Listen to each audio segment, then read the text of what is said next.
Hello friend, मेरा नाम हिमांशु जोगी। आपका हमारे चैनल द करेंसी ट्यूटर में स्वागत है। हमारे चैनल क्रिप्टो HJ7 को रीनेमिंग करके द करेंसी ट्यूटर रखा गया है दोस्तों।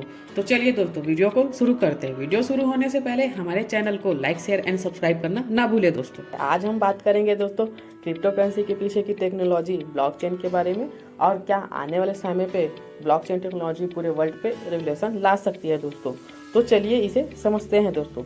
ब्लॉकचेन को सबसे पहले सन 1991 पे एक ग्रुप ऑफ रिसर्च के द्वारा इंट्रोड्यूस किया गया था दोस्तों, लेकिन उस टाइम में इसे उतनी पॉपुलैरिटी नहीं मिल पाई थी दोस्तों। बाद में ब्लॉकचेन टेक्नोलॉजी का यूज करके 2008 में सतोशी नाकामोटो के द्वारा बिटकॉइन को लॉन्च किया गया था दोस्तों, जिससे पूरे वर्ल्ड पे ब्लॉकचेन की पॉपुलैरिटी बढ़ गई दोस्तों। तो आइए समझते हैं दोस्तों ब्लॉकचेन टेक्नोलॉजी कैसे काम करती है। तो आइए दोस्तों समझते हैं ब्लॉकचेन टेक्नोलॉजी है क्या। आपको नाम से ही पता चल रहा होगा दोस्तों, ब्लॉकचेन यानी छोटे छोटे ब्लॉकों की श्रृंखला होती है दोस्तों। यह एक प्रकार का डिजिटल डाटा रिकॉर्डर है दोस्तों। यह ऐसा सिस्टम है दोस्तों कि अगर इसमें डाटा रिकॉर्ड किया गया तो ना तो इस सिस्टम में बदलाव किया जा सकता है, ना ही इसे हटाया जा सकता है, ना ही इसे हैक किया जा सकता है दोस्तों। अगर आसान शब्दों में समझे दोस्तों, इसमें अगर किसी जानकारी को रिकॉर्ड किया गया तो वह हमेशा के लिए अमर हो जाएगा। ब्लॉकचेन टेक्नोलॉजी से दो लोगों के बीच में ट्रांसपेरेंसी आती है दोस्तों, और इसमें थर्ड पार्टी यानी बिचौलियों की कोई भूमिका नहीं होती है दोस्तों। और ब्लॉकचेन टेक्नोलॉजी के रिकॉर्ड को हम पब्लिकली देख भी सकते हैं दोस्तों, जिससे घूसखोरी इन सभी से बचा जा सकता है। चलिए दोस्तों, अब हम समझते हैं ब्लॉकचेन वर्क कैसे करता है दोस्तों। तो मान लीजिए आपने एक फोल्डर क्रिएट किया और फोल्डर फुल हो जाने पर दूसरा फोल्डर लेकर आए, फिर दूसरा फोल्डर फुल हो गया, उसके बाद आपने तीसरा फोल्डर लेकर आए दोस्तों, और यह सभी फोल्डर आपस में जुड़ी हुई है। ऐसा करके आपने फोल्डर का एक चेन बना लिया दोस्तों। उसी तरीके से फोल्डर की जगह में ब्लॉक होती है दोस्तों। एक ब्लॉक फुल हो जाने पर दूसरा ब्लॉक बनता है दोस्तों, और दूसरा ब्लॉक फुल हो जाने पर तीसरा ब्लॉक बनता है दोस्तों। ऐसे करके ब्लॉकों की चेन बन जाती है दोस्तों। ब्लॉक चेन के अंदर की हम बात करें तो इस पर कौन से नंबर के ब्लॉक और डाटा और previous hash and current hash यह सभी नोटेड होती है दोस्तों। ब्लॉकचेन में डाटा की बात करें दोस्तों, यह अलग अलग होता है। जैसे बिटकॉइन की बात करें तो इसके डाटा पे ट्रांजैक्शन अमाउंट फ्रॉम टू यह नोट होती है दोस्तों। उसी तरीके से हैश की बात करें तो हैश एक प्रकार का फिंगरप्रिंट होता है दोस्तों, और यह डाटा के अनुसार से हैश बनता है दोस्तों। और यह hash alphabet, special character and number से मिलकर बना होता है दोस्तों। जैसे बिटकॉइन की ब्लॉक चेन का एग्जांपल लेते हैं दोस्तों। यह ब्लॉक दिख रही है दोस्तों, वह पहला ब्लॉक है। इसका प्रीवियस हैश की बात करें तो यह 00 होता है, और हम पहले ब्लॉक है इसी नाम से इसे हम जीनियस ब्लॉक भी कहते हैं दोस्तों। अब इस ब्लॉक में डाटा डालेंगे, और जैसे ही डाटा डलेगा उसके अनुसार से करेंट हैश रेट जनरेट हो जाएगा दोस्तों, और डाटा फुल होने पर एक नया ब्लॉक बनेगा। और इस ब्लॉक पे प्रीवियस हैश पे पहले नंबर का जो करेंट हैश था वह आ जाएगा दोस्तों। फिर सेकेंड ब्लॉक के अंदर डाटा के अनुसार से करेंट हैश रेट जनरेट होगा दोस्तों, और डाटा फुल होने पर एक नया ब्लॉक बनेगा। और इस ब्लॉक पे प्रीवियस हैश पे सेकेंड नंबर के ब्लॉक का जो करेंट हैश था वह आ जाएगा दोस्तों। तो आप देख सकते हैं तीसरा ब्लॉक कनेक्ट है दूसरे से, और दूसरा कनेक्ट है पहले से। मान के चलिए दोस्तों, अगर कोई यह कोशिश करता है कि ब्लॉक के अंदर के डाटा को चेंज करने की, तो जैसे ही डाटा चेंज होगा दोस्तों तो ऑटोमेटिकली करेंट हैश भी चेंज हो जाएगा, और यह जैसे ही चेंज होगा आगे के ब्लॉक से मैच नहीं होगा दोस्तों, और यहाँ पर डिटेक्ट हो जाएगा और पकड़ा जाएगा कि यहाँ पर कोई गड़बड़ करने की कोशिश की है। यह टेक्नोलॉजी के नाम से ही ब्लॉकचेन को हाईली सिक्योर माना जाता है दोस्तों। ब्लॉकचेन की टाइप्स की बात करें दोस्तों तो ब्लॉकचेन 3 टाइप्स के होते हैं। पहला पब्लिकली ब्लॉकचेन होता है, दूसरा कंसोर्शियम ब्लॉकचेन होता है, और तीसरा प्राइवेट ब्लॉकचेन होता है। पब्लिकली ब्लॉकचेन की बात करें तो इसमें कोई भी ऑनर ऑन नहीं करता है, इसमें हर चीज़ फ्री होती है, और बिना किसी परमिशन के इस ब्लॉकचेन पे पार्टिसिपेट कर सकते हैं दोस्तों, जैसे कि बिटकॉइन और इथेरियम।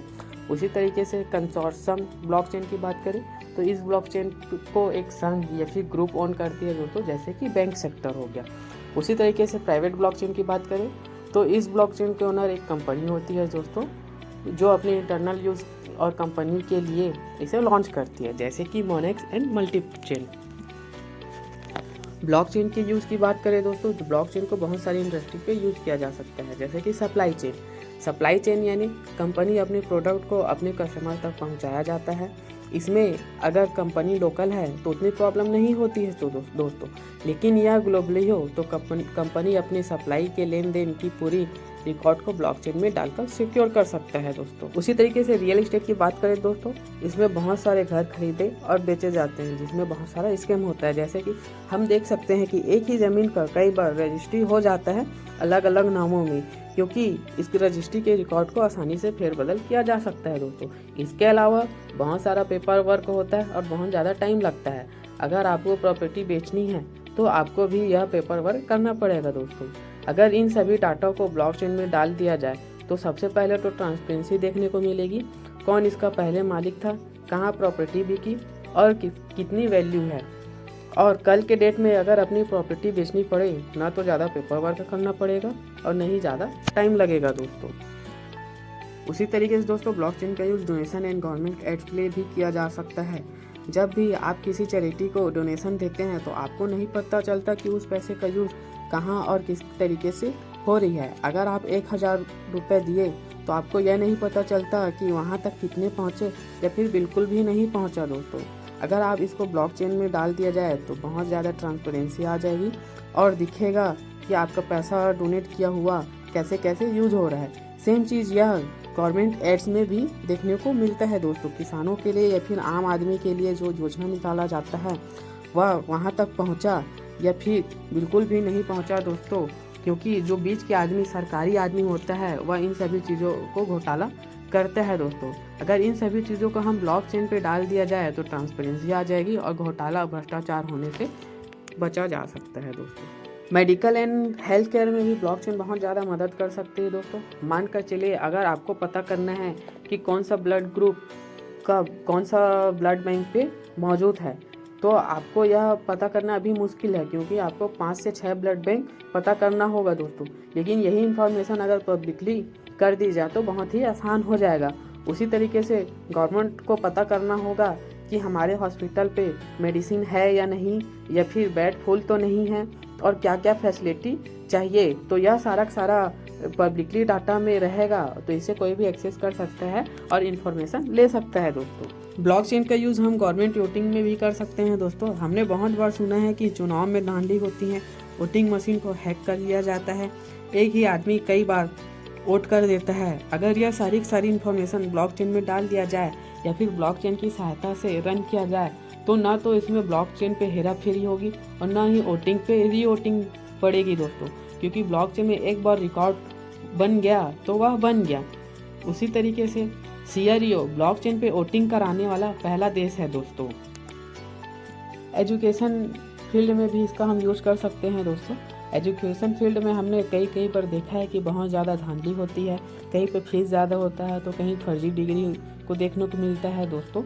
जब स्टूडेंट पास करे तो स्कूल या फिर कॉलेज के उसको डिग्री को ब्लॉकचेन में डाल दिया जाए तो उसको आसानी से कहीं भी एक्सेस किया जा सकता है और इसकी मान्यता अच्छी खासी रहेगी, क्योंकि हर कोई जानता है कि ब्लॉकचेन को आसानी से हैक नहीं किया जा सकता है दोस्तों। इसके अलावा इससे देश की एजुकेशन सिस्टम को अलग ही रूप मिलेगा और दूसरे देशों में इस सिस्टम और डिग्री को भी ज़्यादा महत्व देंगे दोस्तों। क्रिप्टो करेंसी और फाइनेंस से जुड़ी जानकारी प्राप्त करने के लिए हमारे चैनल को सब्सक्राइब करना न भूलें दोस्तों। धन्यवाद।